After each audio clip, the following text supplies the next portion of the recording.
Hello बच्चों, आज हम डिस्कस करेंगे अंडर रूट 5 को नंबर लाइन पे डिनोट करना, है ना। Locate under root 5 on the number line. इससे प्रीवियस वीडियो में आपने अंडर रूट 2 और अंडर रूट 3 को नंबर लाइन पे कैसे रिप्रेजेंट करते हैं उसको जाना था।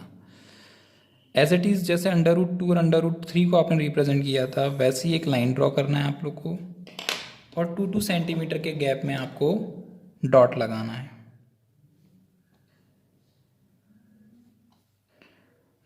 बच्चों 1-1 सेंटीमीटर के गैप में भी आप लगा सकते हैं, बट डायग्राम क्लियर नहीं दिखता, जो कंस्ट्रक्शन होता है वो उतना शार्प नहीं बनता। 1 0 1 2, एक और ले लीजिए,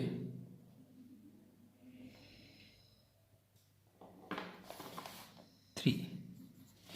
याद रखिए, कल जब आपने अंडर रूट 2 लिखा था तो उसकी वैल्यू 4.14 होती है, 1.414 होती है अंडर रूट 2 की वैल्यू। अंडर रूट 3 की जो वैल्यू होती है 1.732 होती है, ठीक है। बट अंडर रूट 5 की वैल्यू समथिंग 2 से ज़्यादा होती है। तो वहाँ पर अंडर रूट 2 और अंडर रूट 3 आपने किस पे कंस्ट्रक्ट किया था? 1 पे कंस्ट्रक्ट किया था। यहाँ जब आप अंडर रूट 5 कंस्ट्रक्ट करोगे तो वो 2 पे कंस्ट्रक्ट करोगे। तो आप क्या कीजिए, 2 पे 90 डिग्री ड्रॉ कर दीजिए। कल आपने 1 पे ड्रॉ किया था, आज आप 2 पे कर दीजिए। 2 पे 90 डिग्री ड्रॉ कर दीजिए।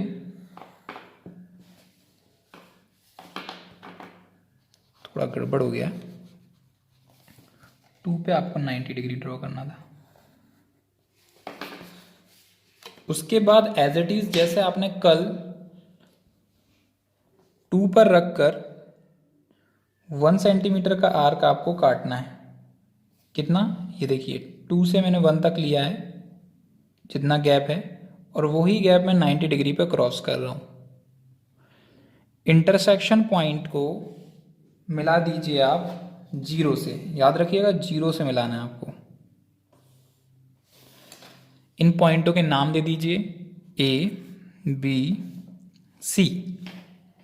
अब आपको क्या करना है, इनकी यूनिट भी लिख दीजिए कि इनके बीच में 2 यूनिट का गैप है, इनके बीच में 1 यूनिट का गैप है। स्केल भी लिख दीजिए कि स्केल किस तरीके से आपने ली है। स्केल जो ली है आपने 1 सेंटीमीटर, सॉरी,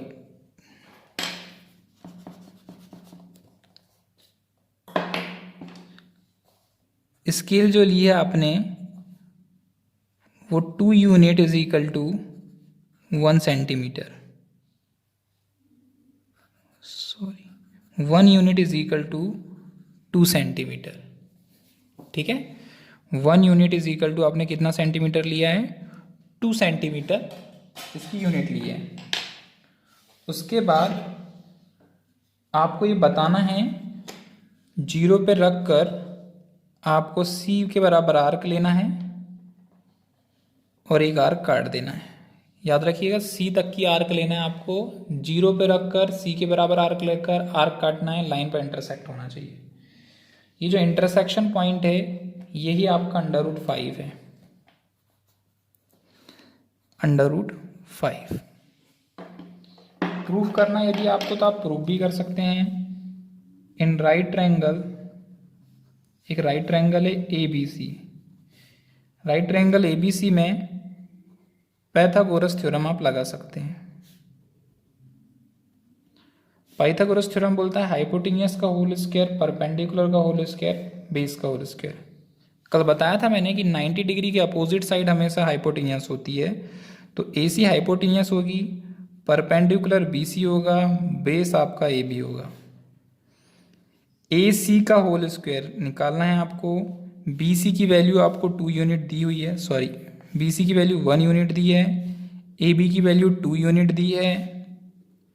AC का होल स्क्वायर AC स्क्वायर, 1 का होल स्क्वायर 1, 2 का होल स्क्वायर 4, AC का whole square is equal to 4 और 1 5।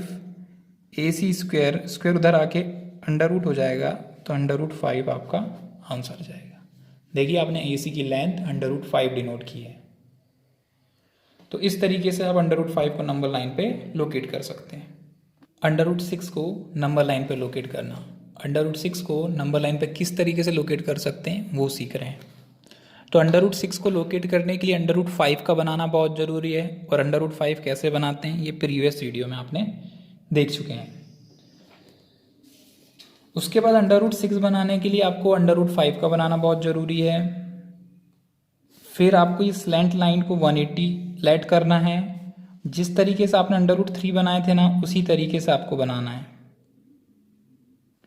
इस सी सेंटर पॉइंट को मानना है और 180 डिग्री आपको लेट करना है स्लैंट लाइन को, और यहाँ 90 डिग्री आप ड्रॉ कर लीजिए। सी पॉइंट से 90 डिग्री ड्रॉ करना था आपको कुछ इस तरीके से।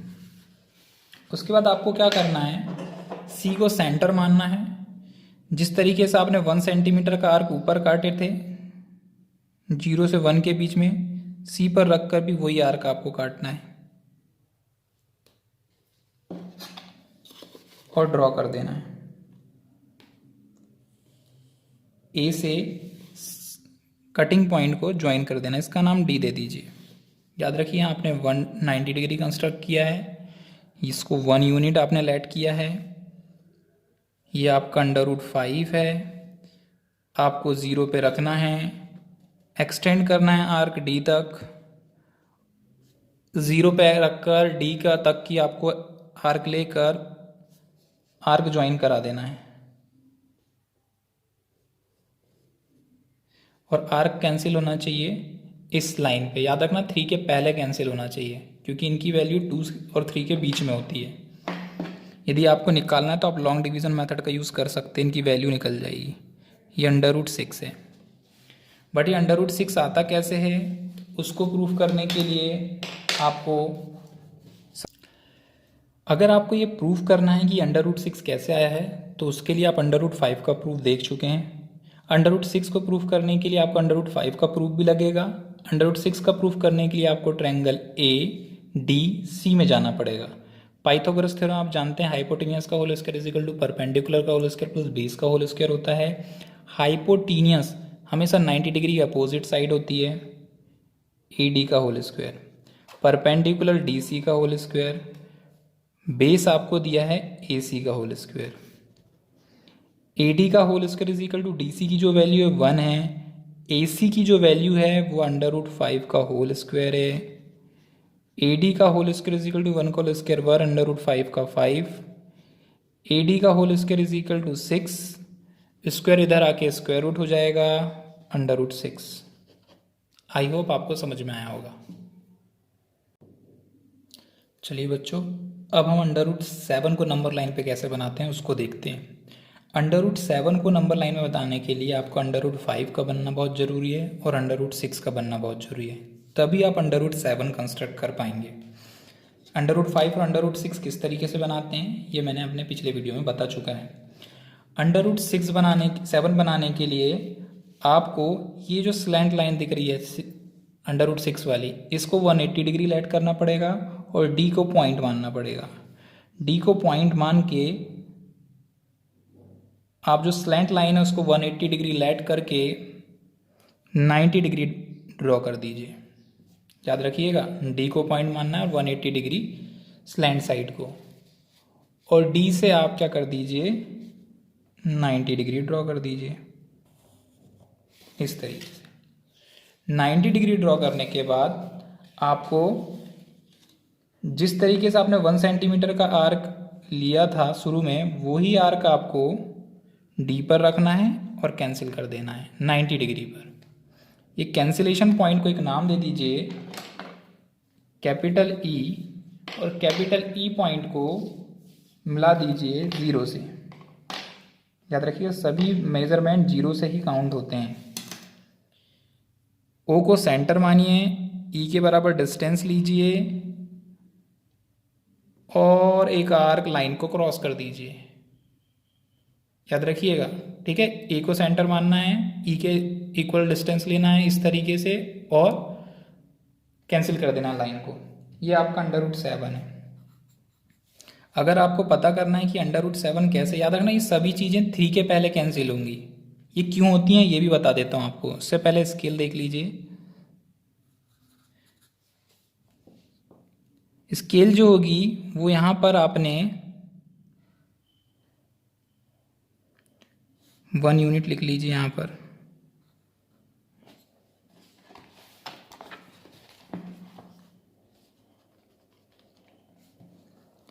वन यूनिट का डिस्टेंस लिया है आपने। स्केल में आपने 2 यूनिट का जो डिस्टेंस है, सॉरी 1 यूनिट का जो डिस्टेंस है वो 2 सेंटीमीटर के इक्वल में लिया है। ठीक है। √7 को कंस्ट्रक्ट करने के लिए, प्रूफ करने के लिए √5 और √6 का प्रूफ लगेगा। उसके बाद आपको √7 में जाना है। इन राइट ट्रायंगल AED में by Pythagoras theorem. Pythagoras theorem जो बोलता है हाइपोटेनियस का whole square is equal to perpendicular plus base. Hypotenuse हमेशा अपोजिट साइड होती है 90 डिग्री की। अपोजिट साइड आपको AC दिख रही होगी, AE सॉरी। परपेंडिकुलर ED और बेस आपको दिख रहा होगा AD। AE की वैल्यू निकालना है आपको। ED की वैल्यू आपको 1 यूनिट दी है, डायग्राम से दिख रहा होगा। AD की वैल्यू आपने √6 पहले ही निकाल ली है। AE का होल स्क्वायर 1 का होल स्क्वायर 1, √6 का होल स्क्वायर 6 होता है। ये कैसे होता है बेटा, √ से स्क्वायर रूट कैंसिल हो जाता है, इसलिए √6 का होल स्क्वायर 6 होता है। एक्सपोनेंट लॉ लगते हैं यहाँ पर भी। ये हो जाएगा 7 और ये स्क्वायर रूट इधर आके स्क्वायर रूट हो जाएगा। ये आपका AE हो गया। तो किस तरीके से इरेशनल नंबर को नंबर लाइन पे डिनोट कर सकते हैं वो आपने सीखा। आई होप आपको समझ में आया होगा।